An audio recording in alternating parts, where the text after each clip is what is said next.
नमस्कार, आप देख रहे हैं जनतंत्र प्राइम भारत न्यूज। आपके साथ मैं हूं वैशाली वर्मा। आइए बढ़ते हैं आज की खबरों।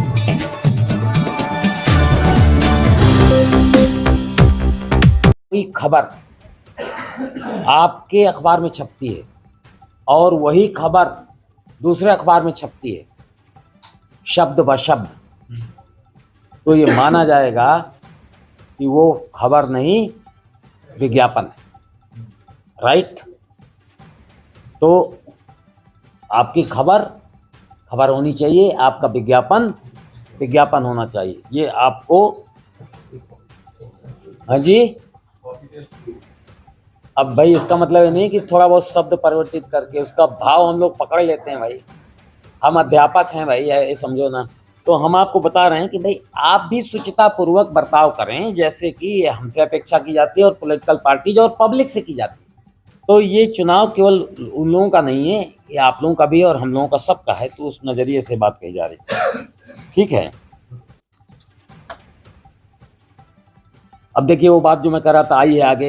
एक ही उम्मीदवार की सफलता का अनुमान लगाना, फला चल रहे हैं रेस में आगे, इस टाइप की जो खबरें आप प्रकाशित करते हैं वो मतदाताओं को दिग्भ्रमित करती हैं। और इसीलिए आप देखते होंगे इलेक्शन डिक्लेरेशन के साथ ये जो आपका ये जो पोल सर्वे होता है उस पर रोक लग जाती है और एग्जिट पोल पे भी रोक लग जाती है तब तक जब तक कि सारा निर्वाचन कंप्लीट नहीं हो जाता। इसके बाद पहले फेज वाइज आप एग्जिट पोल करते थे, अब नहीं है। अब जब सारे फेज खत्म हो जाते हैं और मतगणना केवल रह जाती है, तब किसी पर प्रभाव पड़ने वाला नहीं हो, तो भविष्य उसका ईवीएम में कैद हो गया, तब आप अपना एग्जिट पोल दे सकते हैं। तो इन बातों का ख्याल रखना है आपको, जिम्मेदारी ज़्यादा है। एक बात ध्यान रखिएगा, सोशल मीडिया में डाली गई कोई भी चीज़ आप सोचो कि अब ये हमारे रडार में नहीं है, तो आप चूक करेंगे। क्योंकि न केवल आप क्रिमिनल एक्ट कर रहे होंगे बल्कि आप हरदम के लिए बैन हो जाएंगे।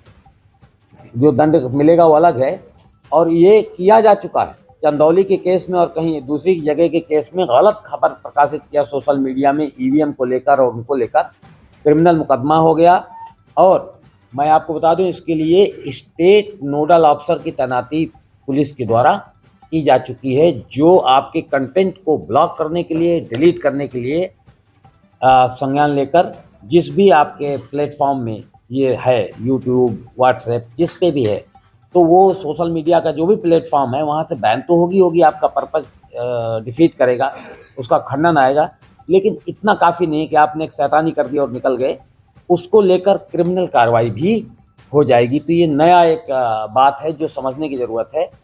दूसरे, हम और आप कई बार असावधानी पूर्वक जो सामग्री आती है उसको आगे परोस देते हैं।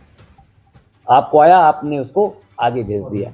एक जिम्मेदार शहरी और नागरिक होने के नाते आप लोगों से भी अपील है और आपके बहुत सारे अनियंत्रित साथियों से भी मेरी अपील है कि वो बिना सोचे विचारे इसको आगे फैलाए ना, क्योंकि आपके हाथ में जो इंस्ट्रूमेंट है वो दोधारी तलवार है, उसका खामियाजा आपको भी भुगतना पड़ सकता है। ये धमकी भी है और सुझाव भी।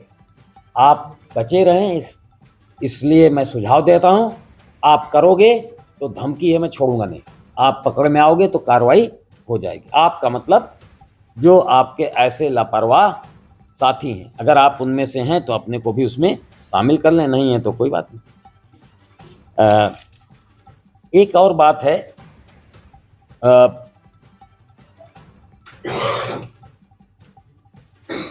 जो हमारे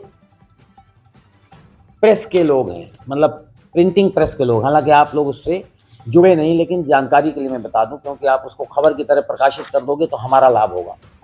एक तो कोई भी प्रिंटिंग प्रेस का व्यक्ति बिना सूचना दिए हुए कोई प्रिंटिंग सामग्री प्रिंट नहीं कर सकता। तो उसको हर प्रति में लिखना होगा कितनी कॉपी पे है, क्या सामग्री, क्या कंटेंट है, और उसकी प्रायर सूचना हमको देनी पड़ेगी।